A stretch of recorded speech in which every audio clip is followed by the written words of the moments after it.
Iyi ni Rwanda Inspiration 250. Nyindi Bruno y'u Rwanda rw'ejo. Mu myaka myinshi ishize, iyo wavugaga umusirikare mukuru cyangwa umupolisi mukuru uri mu b'imbere mu gihugu, abantu benshi bahitaga batekereza abagabo. Mu bice byinshi by'isi, abagore bemerwaga gukora mu nzego z'umutekano, ariko kugera ku myanya yo hejuru byasaba urugendo rurerure cyane. Mu Rwanda naho niko byari bimeze. Ariko uko imyaka yagiye ishira, abantu batangiye guhinduka, n'imyumvire igenda ihinduka gake gake. Batangira gukura imyumvire yabo ko abagore ari abantu bo kwicara mu ngo bakarera abana, bagasasa, bakamesa, bagakubura, bagateka, bagakenera ibikwembe, ubundi barangiza bakicara bakabara inkuru mu gacaca. Abagore batangiye kwinjira mu ngabo z'u Rwanda, muri polisi y'u Rwanda ndetse no mu butumwa bw'amahoro bw'umuryango w'abibumbye. Ntabwo bagarukiye ku kuba abanyamuryango gusa, ahubwo bagiye bahabwa inshingano, barazamurwa, barayobora, bageza n'aho bamwe baba mu bayobozi bakomeye b'inzego z'umutekano ku rwego rw'igihugu. Uyu munsi hari abagore bayoboye amashami akomeye muri polisi y'u Rwanda, hari abayoboye amashami akomeye mu gisirikare cy'u Rwanda RDF, hari abayoboye ubutumwa bw'amahoro muri Sudani y'Epfo, hari abayoboye inzego z'ubutasi, hari n'abaherutse kuzamurwa ku ipeti rya koloneli mu ngabo z'u Rwanda. Ikintu cyongeye kugaragaza uruhare rwabo mu kubaka igisirikare cy'umwuga. Ariko se ni bande bagize bateye muri uwo mwanya? Bahageze gute se ahubwo? Ni uruhe ruhare bafite mu mutekano w'igihugu? Uyu ni wo mugenzo tugiye kugira muri iyi documentary. Inkuru y'abagore 11 bageze ku myanya ikomeye mu nzego z'umutekano w'u Rwanda, yaba polisi ndetse n'igisirikare. Nk'uko nabikubwiye ntangira, abagore kenshi bagiye bahezwa pe. Barahezwa imyaka myinshi, barakandamizwa, abandi barasuzuguzwa, abandi babyazwa indahekana, mbese nyine umugore aba umuntu wa feke, umuntu uciriritse, mbese umuntu usuzuguritse. Ariko hamwe n'igihe, hamwe na leta y'ubumwe yagiye iteza imbere ubwisanzure bw'abagore ndetse no kuringaniza abaturage bose muri rusange, n'abagore ntibacikanywe. Reka duhere muri polisi y'igihugu. Dufite DCG Jean Chantal Ujeneza. Iyo abantu batekereje polisi y'u Rwanda, akenshi babona umupolisi uri mu muhanda uyobora ibinyabiziga, urinda abaturage cyangwa ukurikirana ibyapa. Hakaba n'undi ukurikirana ibyaha. Ariko inyuma y'abo bose hari urwego runini rutuma polisi ikora neza buri munsi. Hari abashinzwe gutegura abakozi, hari abashinzwe amahugurwa, hari abashinzwe kuzamura abapolisi mu ntera, hari abashinzwe imibereho yabo, hari n'abashinzwe gutuma polisi ikomeza kuba urwego rwubakiye ku bunyamwuga. Mu bayobozi bakuru bashinzwe iyo mirimo harimo Deputy Commissioner General Jean Chantal Ujeneza. Ni umwe mu bagore bafite ipeti ryo hejuru cyane muri polisi y'u Rwanda, yewe niwe waryana mu gisirikare ryaba ari ipeti rikomeye kugeza ubu. Ni umuyobozi mukuru wungirije wa polisi ushinzwe ubuyobozi n'abakozi, Deputy Inspector General of Police in charge of administration and personnel. Uyu mwanya ni umwe mu myanya ikomeye cyane muri polisi y'u Rwanda, niwo ushinzwe igenamigambi ry'abakozi, imicungire y'imitungo y'abakozi, kuzamura mu ntera amahugurwa ndetse no kureba ko polisi ikomeza kugira ubushobozi bwo gusohoza inshingano zayo. Mu yandi magambo, nubwo ashobora kutagaragara buri munsi, ayobora ibikorwa byo mu muhanda, ibyemezo bifatwa muri uru rwego bigira ingaruka ku bapolisi ibihumbi bakora mu gihugu hose. Ni inshingano zisaba uburambe mu kazi, ubushobozi ndetse no kumenya kuyobora abantu. Mu rugero rw'akazi, Jean Chantal Ujeneza yagiye ahagararira u Rwanda mu nama mpuzamahanga zihuza abayobozi ba polisi, yagiye ageza ku bindi bihugu ubunararibonye bw'u Rwanda mu kubaka polisi ikorana n'abaturage no guteza imbere uruhare rw'abagore mu nzego z'umutekano. Mu nama zitandukanye mpuzamahanga yagaragaje ko umutekano udashingiye gusa ku mbaraga cyangwa intwaro, ahubwo ushingiye ku buyobozi bwiza, ku kubaka ubushobozi bw'abakozi ndetse no gukorana n'abaturage. Ibi ni bimwe mu byatumye u Rwanda rukomeza gushimirwa mu bikorwa byo kubungabunga amahoro no gutera imbere uburinganire mu nzego z'umutekano. Kuba yarageze kuri uru rwego ntibivuze gusa kuzamurwa mu ntera. Bisobanuye ko yagiriwe icyizere cyo gufasha kuyobora imwe mu nzego z'ingenzi zigize umutekano w'igihugu. Ku bakobwa n'abagore bifuza kwinjira muri polisi, urugendo rwe rugaragaza ko ubuyobozi bwo hejuru bushoboka, kandi iyo umuntu agaragaje ubunyamwuga, umurava n'ubwitange nta kimunanira. Uyu munsi izina rya DCG Jean Chantal Ujeneza riri mu mazina y'abagore bafite uruhare rukomeye mu buyobozi bw'inzego z'umutekano mu Rwanda, kandi uko polisi y'u Rwanda ikomeza gutera imbere, uruhare rwe rukomeza kuba kimwe mu bigize iyi ntambwe. Harakurikiraho Assistant Commissioner of Police Linda Nkuranga. Uyu ni umugore wa mbere wayoboye ubutasi hanze y'igihugu, ari umunyarwandakazi. Mu isi y'umutekano hari ibikorwa abaturage badakunze kubona. Nta modoka zirimo zirenze, nta basirikare bagenda mu mihanda, nta makamera ya televiziyo, ariko ni ibikorwa bifite uruhare runini kurinda igihugu n'isi y'ubutasi. Ubutasi nibwo bufasha igihugu kumenya hakiri kare ibyashobora guteza umutekano muke, gukusanya amakuru y'ingenzi no kuyasesengura kugira ngo abafata ibyemezo babone ishusho nyayo y'ibishobora kubaho. Mu bihugu byinshi kuyobora urwego byakunze kuba inshingano z'abagabo, ariko u Rwanda rwongeye kwandika amateka. Mu mwaka w'ibihumbi bibiri na makumyabiri, Assistant Commissioner of Police Linda Nkuranga yabaye umugore wa mbere uyoboye urwego rw'ubutasi bwo hanze y'u Rwanda. Ibyo byabaye intambwe ikomeye mu mateka y'inzego z'umutekano z'u Rwanda. Kugera kuri uwo mwanya bisobanura icyizere gikomeye cy'ubunyamwuga n'ubushobozi. Kuyobora ubutasi bwo hanze bisaba gukorana n'inzego zitandukanye, gusobanukirwa ibibazo by'umutekano byo ku rwego mpuzamahanga no gutanga amakuru afasha igihugu gufasha ibyemezo bishingiye ku isesengura. Nubwo byinshi mu bikorwa by'ubutasi bitajya bishyirwa ahagaragara kubera impamvu z'umutekano, kuba yaragiriwe icyizere cyo kuyobora urwego ubwabyo ni amateka akomeye cyane. Nyuma y'izo nshingano, SP Linda Nkuranga yahaye izindi nshingano zikomeye. Uyu munsi ni umuyobozi mukuru w'urwego rw'abinjira n'abasohoka, Director General of Immigration and Immigration. Iyo abantu bumvise ijambo abinjira n'abasohoka, benshi batekereza pasiporo cyangwa visa gusa, ariko inshingano z'uru rwego ziragutse cyane. Rushinzwe kugenzura imipaka y'igihugu, koroshya ingendo zemewe n'amategeko, kurwanya ibyaha byambukiranya imipaka no gukorana n'izindi nzego z'umutekano mu kurinda ubusugire bw'igihugu. Ni urwego ruhuza umutekano n'iterambere. U Rwanda rwakomeje kwiyubaka nk'igihugu cyorohereza ubukerarugendo, ishoramari n'inama mpuzamahanga. Ibyo byose bisaba ko abantu binjira kandi bagasohoka mu gihugu mu buryo bwihuse ariko bunarinzwe cyane kandi neza. Ni inshingano zisaba guhuza ikoranabuhanga, amategeko n'umutekano mu buyobozi bwe. Uru rwego rukomeje kugira uruhare mu kunoza serivisi z'abaturage no kugenzura ndetse no gukomeza kurinda imipaka y'u Rwanda. Urugendo rwa SP Linda Nkuranga rugaragaza ko abagore bashobora kugeza mu nzego zose zigeze kandi aho zijyanye n'igihe. Igihe kinini zifatwa nk'izisaba ibanga rikomeye cyane n'ubunararibonye buhambaye, kuva ku buyobozi bw'ubutasi bwo hanze kugeza ku buyobozi bw'abinjira n'abasohoka. Izina rye rikomeje kuba mu bagore bakomeye amateka mu Rwanda atazigera yibagirwa. Ariko si we wenyine. Hari undi mugore wanditse amateka ku rwego mpuzamahanga, ayoboye umutwe wa mbere w'abapolisi w'abagore b'u Rwanda mu butumwa bw'amahoro bw'umuryango w'abibumbye, Assistant Commissioner of Police Teddy Ruyenzi. Umuyobozi wayoboye umutwe wa mbere w'abagore w'u Rwanda mu butumwa bw'amahoro bwa Loni. Iyo havuze ubutumwa bw'amahoro bw'umuryango w'abibumbye, abantu benshi batekereza ibihugu biri mu ntambara, abaturage bakeneye uburinzi n'abasirikare cyangwa abapolisi bambaye ingofero z'ubururu. Ariko inyuma yaho amashusho hari inshingano zisaba abanyamwuga, kwihangana no kuyobora abantu mu bihe bikomeye. U Rwanda ni kimwe mu bihugu bimaze imyaka myinshi bigira uruhare rukomeye mu butumwa bw'amahoro bwa Loni. Abasirikare n'abapolisi b'u Rwanda bamaze koherezwa mu bihugu bitandukanye birimo Sudani y'Epfo, Centrafrica, Darfur n'ahandi hantu hagiye hatandukanye, aho bifashishije kurinda abasivile no gushyigikira amahoro muri ibi bihugu. Mu mateka y'ubwo butumwa hari izina ryanditswe mu nyuguti zidasanzwe ryanditseho Assistant Commissioner of Police Teddy Ruyenzi. Yabaye umuyobozi wa mbere w'umutwe w'abapolisi w'abagore gusa bo mu Rwanda boherejwe mu butumwa bw'amahoro bwa Loni muri Sudani y'Epfo. Icyo gihe ntibyari igikorwa gisanzwe. Kohereza umutwe ugizwe n'abagore gusa byari ikimenyetso cy'icyizere u Rwanda rufitiye ubushobozi bwabo. Byari ubutumwa ku rwego mpuzamahanga bwerekana ko abagore bashobora kuyobora ibikorwa bigoye by'umutekano nk'abagabo. Muri Sudani y'Epfo, igihugu cyari kimaze imyaka cyugarijwe n'intambara, ibibazo by'umutekano. Inshingano z'uwo mutwe zari zirimo gufasha kurinda abasivile, gukorana n'inzego z'umutekano zaho no guteza imbere icyizere hagati ya polisi n'abaturage. Kuyobora itsinda nk'iryo byasabaga ubushobozi bwo gufata ibyemezo byihuse, gukemura ibibazo no gukorana n'abayobozi baturuka mu bihugu byinshi kandi bigiye bitandukanye. Ubwo butumwa bwashimwe na Loni ndetse bunavugwa nk'urugero rwiza rw'uruhare rw'abagore mu kubungabunga amahoro. Ariko urugendo rwa Assistant Commissioner of Police Teddy Ruyenzi ntirwagarukiye mu butumwa bwo hanze gusa. Akigaruka mu Rwanda yakomeje guhabwa inshingano zikomeye muri polisi y'u Rwanda. Uyu munsi ni Commissioner ushinzwe Community and Policing, ishami rifasha kubaka ubufatanye hagati ya polisi n'abaturage. Community and Policing ni imwe mu nkingi z'ingenzi za polisi y'u Rwanda. Ishingiye ku gitekerezo cy'uko umutekano utubakwa na polisi yonyine, ahubwo abaturage nabo bafite uruhare rukomeye mu kuwusigasira. Binyuze muri gahunda zitandukanye, abaturage basabwa gutanga amakuru ku gihe, gukorana n'inzego z'umutekano, kugira uruhare mu gukumira ibyaha mbere y'uko biba. Ni uburyo bwatumye u Rwanda rushimwa n'inshuro nyinshi mu kubaka umutekano ushingiye ku bufatanye hagati y'abaturage n'inzego z'umutekano. Mu nshingano ze, Teddy Ruyenzi akomeza gukurikirana iyo gahunda, afasha guhuza polisi n'abaturage hagamijwe gukomeza umutekano n'ituze mu gihugu.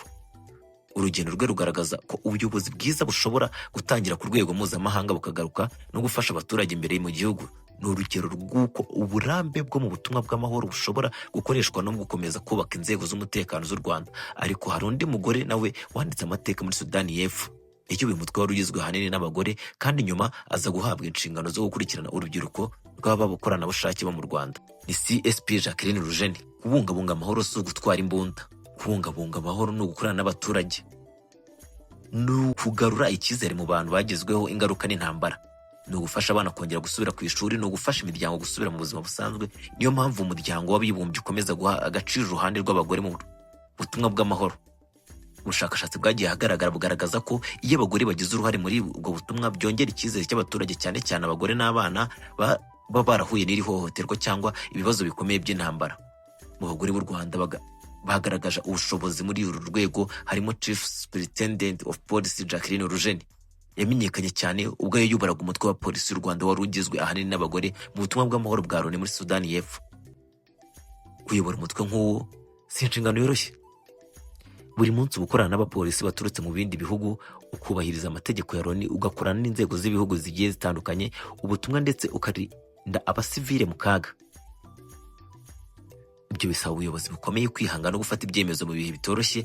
Mu gihe yari muri ubu butumwa, CSP Jacqueline Rugeni yagaragaje ubushobozi bwo kuyobora mu guhuza ibikorwa by'itsinda yari ayoboye ndetse n'abo basanze. U Rwanda rwakomeje gushimirwa ubunyamwuga bw'abapolisi barwo mu butumwa bw'amahoro, kandi ibikorwa by'abagore bari muri aya matsinda byakabaye bimwe mu byatumye igihugu kirushaho kumenyekana mu rundi rwego. Nyuma yo kurangiza ubutumwa bwe mpuzamahanga, yakomeje guhabwa izindi nshingano hano mu Rwanda. Uyu munsi ni umuhuzabikorwa wa Youth Volunteers, gahunda ihuza urubyiruko n'abakoranabushake mu bikorwa bitandukanye by'iterambere ry'umutekano w'igihugu. Iyo gahunda igamije kunganira leta muri buryo bw'umutekano ndetse urubyiruko kugira uruhare mu gukumira ibyaha, gufasha mu bikorwa by'ubutabazi igihe habaye ibiza, guteza imbere isuku n'umutekano mu midugudu no gufasha mu bindi bikorwa byubaka igihugu. Ni inshingano kandi zitandukanye n'izo yari afite mu butumwa bw'amahoro, ariko zose zihurira ku ntego imwe: gukorera abaturage. Urugendo rwa CSP Jacqueline Rugeni rugaragaza ko ubuyobozi bwubaka n'uburambe, kuva mu butumwa bw'amahoro bwa Loni kugeza mu kuyobora gahunda ihuza ibihumbi by'urubyiruko rw'abakoranabushake, yakomeje kugaragaza ko umurimo wo kurinda igihugu utarangira ku rugamba cyangwa mu bikorwa bya polisi gusa, ukomeza no kubaka umuryango ufite ubufatanye n'inshingano z'umutekano. Gusa iyi nkuru ntabwo nayiteguriye polisi y'igihugu hoya, ni inkuru rusange. Harimo n'abari mu ngabo z'u Rwanda RDF, naho hagezweho intambwe ikomeye cyane mu izamurwa riheruka mu myaka itambutse n'inzego za gisirikare. Abasirikare barenga ibihumbi 10 bazamuye mu ntera, muri abo harimo abagore 7 bageze ku peti rya koloneli rihambaye cyane, ikimenyetso cy'uruhare rw'abagore rukomeje kwaguka mu buyobozi bwa gisirikare. Muri RDF turasanga witwa Koloneli Betty Dukuze. Mu bagore bageze ku ipeti rya koloneli mu ngabo z'u Rwanda, mu gisirikare icyo ari cyo cyose, kuzamurwa mu ntera ntabwo biterwa n'igihe umuntu amaze mu kazi gusa. Bishingira ku nshingano umuntu yakoze, imyitwarire y'amahugurwa yanyuzemo, ubushobozi yagaragaje n'icyizere ubuyobozi mubufitiye. Niyo mpamvu buri zamurwa mu ntera rifatwa nk'intambwe ikomeye mu buzima bw'umusirikare. Mu izamurwa riheruka ryabaye mu ngabo z'u Rwanda, abasirikare barenga ibihumbi 10 bazamuye mu ntera zitandukanye. Muri abo bagore harimo abagore 7 bageze kuri iri peti rya koloneli. Bikomeza kugaragaza ko uruhare rw'abagore mu buyobozi bwa gisirikare rukomeje kwiyongera. Umwe muri aba bagore ni Koloneli Betty Dukuze. Kuzamurwa mu ipeti rya koloneli ni ikimenyetso cy'uko umusirikare aba amaze imyaka myinshi agaragaza ubunyamwuga n'ubwitange mu kazi. Mu gisirikare cy'u Rwanda, koloneli ni umwe mu bayobozi bakuru bashobora guhabwa inshingano zo kuyobora imitwe ya gisirikare, amashuri ya gisirikare, amashami yihariye cyangwa izindi nzego zikomeye bitewe n'ibikenewe mu buyobozi bw'ingabo. Nubwo amakuru arambuye ku rugendo rwa Koloneli Betty Dukuze adashyirwa ahagaragara, izamurwa rye ubwaryo rifite ubusobanuro bukomeye. Rigaragaza icyizere ubuyobozi bw'ingabo z'u Rwanda bwamugiriye nyuma y'urugendo rwe rwa gisirikare, rihererekana ko abagore bakomeje kwigaragaza mu nzego z'ibanze za RDF ndetse no mu nzego z'ubuyobozi bwa RDF. Mu myaka ishize, umubare w'abagore binjiraga mu gisirikare wakomeje kwiyongera. Bagiye bagaragara mu mahugurwa yo mu bihugu ndetse no hanze yacyo, ubutumwa bw'amahoro bw'umuryango w'abibumbye ndetse no mu buyobozi bw'inzego zitandukanye za gisirikare. Ibyo bituma kuzamurwa kwa Koloneli Betty Dukuze kutaba intsinzi ye ku giti cye gusa. Ni kimwe mu bimenyetso by'uko abagore bafite umwanya ugenda waguka mu kubaka no kuyobora ingabo z'u Rwanda. Ku bakobwa bifuza kwinjira mu ngabo cyangwa mu gisirikare cy'u Rwanda, iri zamurwa ritanga ubutumwa bukomeye cyane. Rireba ko amahirwe yo kugera ku myanya yo hejuru adashingira ku gitsina, ahubwo ashingira ku bushobozi, imyitwarire n'umurava mu rugendo rwo kubaka igisirikare cy'umwuga. Buri zamurwa nk'iri riba rifite igisobanuro kirenze ipeti ubwaryo. Riba ari icyizere gitangwa n'ubuyobozi, ari inshingano nshya, kandi riba ari intangiriro y'indi ntera y'ubuyobozi. Colonel Betty Dukuze ni umwe mu bagize icyo cyiciro gishya cy'abagore bakomeje kwinjira mu buyobozi bakuru b'ingabo z'u Rwanda RDF. Uyu wundi tugezeho yitwa Colonel Berina Kayirangwa, umwe mu bagore bagize amateka mashya mu buyobozi bwa RDF. Ipeti si ikimenyetso cyo kwishimira gusa, ni inshingano, ni icyizere, rimwe na rimwe hari naho biba umutwaro wo kuyobora abandi, kuko hazamo no gufata ibyemezo bigira ingaruka ku buzima bw'abasirikare ndetse no ku mutekano w'igihugu. Mu bagore bageze kuri uru rwego mu ngabo z'u Rwanda RDF harimo Colonel Berina Kayirangwa kugeza kuri peti rya Colonel. Ni intambwe ikomeye mu rugendo rw'umusirikare. Colonel ni peti riri mu bayobozi bakuru b'ingabo kandi rihabwa abasirikare bagaragaje ubushobozi bwo kuyobora ubunyamwuga ndetse no kugerageza gukora ibyo bagombaga gukora mu gihe cyabo no gukorera igihugu mu gihe kirekire kandi kirambye. Izamurwa rya Colonel Berina Kayirangwa ryabaye mu gihe u Rwanda rukomeje kongera uruhare rw'abagore mu nzego za gisirikare. Mu myaka yashize abagore bagiye bagaragaza ko bashoboye gukora inshingano zitandukanye mu gisirikare, bagiye bagira uruhare mu buyobozi, mu bahugurwa, mu bikorwa byo kurinda igihugu ndetse no mu butumwa mpuzamahanga bwo kubungabunga amahoro. Niyo mpamvu buri musirikare uzamuye mu rwego nk'uru nguru aba afite inyuma ye urugendo rurerure rw'akazi n'imyitozo.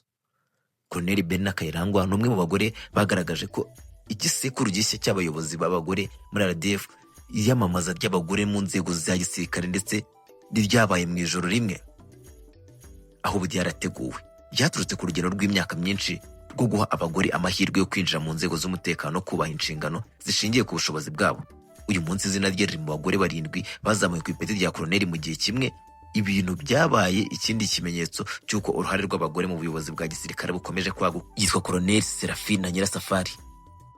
Mu nzego za gisirikare amateka ntabwo yubakwa n'amazina azwi gusa, yubakwa n'abantu bamara imyaka myinshi bakora inshingano zabo, bakurikira amahame ya gisirikare, bakiga, bakitoza kandi bagahabwa inshingano zitandukanye uko bagenda batera imbere mu kazi kabo. Muri abo bagore bageze ku rwego rwo hejuru mu ngabo z'u Rwanda harimo Colonel Serafina Nyirasafari. Izamurwa rye ku ipeti rya Colonel mu gihe cy'izamurwa ry'abasirikare barenga 10,000, aho abagore 7 bageze kuri iri peti rikomeye, ni intambwe ifite igisobanuro gikomeye mu mateka y'uruhare rw'abagabo ndetse n'abagore muri RDF. Ku musirikare agera ku ipeti rya Colonel bisaba byinshi birenze imyaka amaze mu kazi, bisaba kuba yaragaragaje ubushobozi, ubushishozi, kuyobora, kubahiriza n'indangagaciro za gisirikare, gukorera hamwe n'abandi ndetse no kwitegura inshingano zikomeye kurushaho mu gisirikare. Abayobozi bakuru baba bafite inshingano zo gufasha mu igenamigambi, kuyobora abasirikare mu gushyira mu bikorwa gahunda zigamije kongera ubushobozi bw'ingabo. Niyo mpamvu buri muzamurwa kuri buri mwanya cyangwa kuri buri rwego riba rifatwa nk'icyizere gikomeye umuntu agiriwe. Colonel Serafina Nyirasafari mu bagore bagaragaza impinduka riri kuba mu nzego z'umutekano z'u Rwanda. Mu myaka yashize abagore bo mu Rwanda ndetse no mu gisirikare bagiye bagira uruhare mu bikorwa bitandukanye birimo amahugurwa, inshingano zo guha igihugu ndetse n'ubutumwa bwo kubungabunga amahoro ku rwego mpuzamahanga. Kuri benshi kubona abagore bageze ku mapeti nk'aya ni ubutumwa ku bakobwa bato bifuza kujya mu nzego za gisirikare, ni ikimenyetso ku nzira nziza zo kuba wagera ahantu kandi ukagira discipline, ukaba umuntu ukomeye muri wowe. Uyu Colonel Serafina Nyirasafari yabaye mu ngabo za XFAR ndetse akaba no muri RDF, ikimenyetso cyiza cy'umuntu ufite discipline kandi ufite uburambe mu kazi kiwe, akaba ari n'umunyamwuga mu byo akora. Uyu kandi akaba n'umutambukanyi wa Minisitiri w'Ingabo mu ngingo y'angaya Brigadier General Mariza Munda.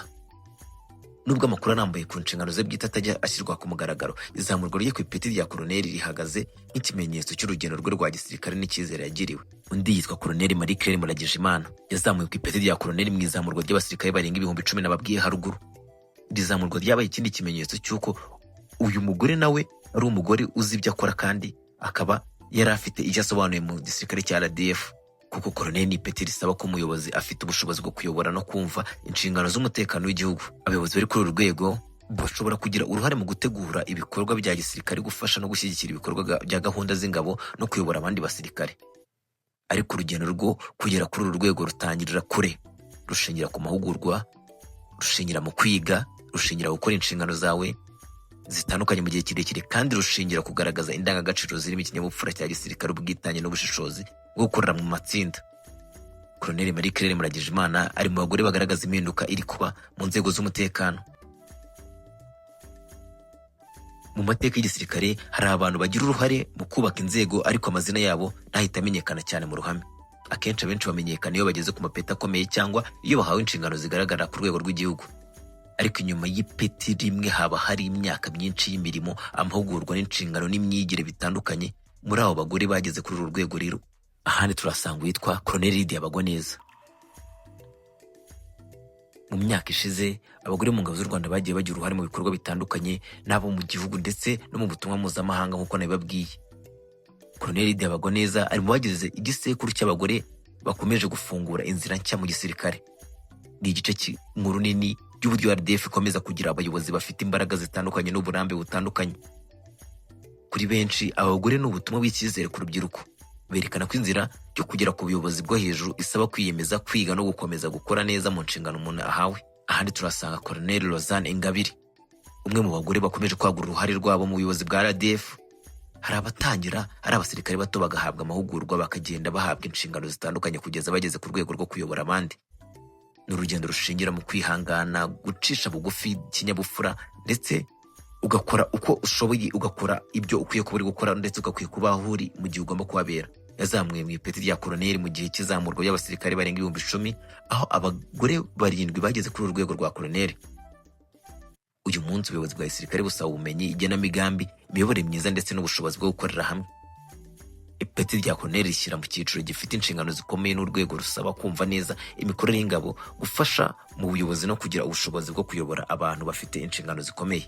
Ni impinduka igaragaza ko abagore bashobora kugera ku myanya yo gufata ibyemezo no kugira uruhare mu cyerekezo cy'inzego bakorera.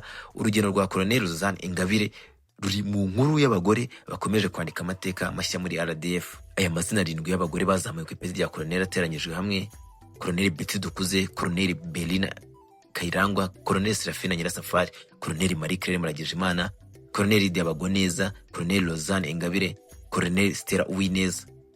Usanga atari amazina gusa, ari ikimenyetso cy'igihe gishya mu mateka y'ubuyobozi bwa gisirikare. Kuva kera abagore bagiye bagira uruhare mu nzego z'umutekano, ariko kubona benshi bageze ku mapeti akomeye nk'aya ngaya icyarimwe ni intambwe ikomeye, bigaragaza ko urwego rw'igisirikare rukomeza guha amahirwe abantu bashingiye ku bushobozi n'umurava. Ariko nanone iyi ntambwe izana inshingano nshya, kuko ipeti rikomeye risaba kurushaho kuba intangarugero, risaba kuyobora neza, risaba gutanga umusanzu mu kubaka igisirikare gikomeye kandi cy'umwuga. Abagore binjiye mu mateka atari uko ari abagore gusa, ahubwo kubera ko bageze ku rwego rw'ubuyobozi ifite inshingano zikomeye. Inkuru yabo ni igice kimwe mu rugendo runini rw'u Rwanda rwo guteza imbere uruhare rw'abagore mu nzego zitandukanye. Iyo urebye urugendo rw'aba bagore usanga inkuru yabo itari iy'amapeti gusa, si inkuru ya Colonel, si inkuru ya Commissioner, si inkuru yandi, si inkuru yandi, ni inkuru y'impinduka, ni inkuru y'ubuyobozi, ni inkuru y'uko imiryango y'ibihugu bishobora gutera imbere iyo biha amahirwe abantu bose babifitiye ubushobozi, batitaye ku kuba ari abagabo cyangwa ari abagore. Kuva kuri DCG Jean Chataruje neza, uri mu buyobozi bakuru ba polisi y'u Rwanda ushinzwe ubuyobozi n'abakozi, kugeza kuri SP Linda Nkuranga wanditse amateka nk'umugore wa mbere wayoboye ubutasi bwo hanze bw'u Rwanda, kandi ubu akaba ayobora urwego rw'abinjira n'abasohoka, kugeza kandi kuri SP Teddy wayoboye umutwe w'abapolisi n'abagore mu Rwanda mu butumwa bw'amahoro muri Loni ndetse no muri Sudani y'Epfo, ndetse no kuri CSP Jacqueline Urujeni wagaragaje ubushobozi mu butumwa bw'amahoro ndetse akagira uruhare mu guhuza polisi n'urubyiruko. Abagore bose bahuriye ku kintu kimwe: inshingano. Niba wakunze iyi nkuru, kora subscribe usangiza abandi, kandi ukomeze gukurikira izindi documentaire z'amateka tugenda tubagezaho.